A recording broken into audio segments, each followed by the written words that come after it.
Russian Helicopters plans to sign a contract with India for the delivery of an additional batch of 48 Mi-17V5 helicopters before the end of 2016.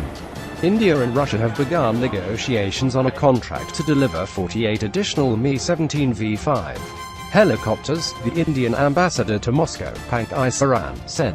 On February 2, the aircraft manufacturer, Russian Helicopters, delivered the final batch of 151 Mi-17V5 helicopters to India under previously concluded contracts. The process has started to purchase additional units of such helicopters, and contracts are expected to be signed on conclusion of the due process, he told RIA Novosti.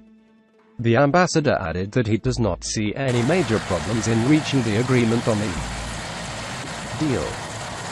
Last week, Russian Helicopters said it planned to sign a contract with India for the delivery of an additional batch of 48 Mi-17V5 helicopters before the end of 2016.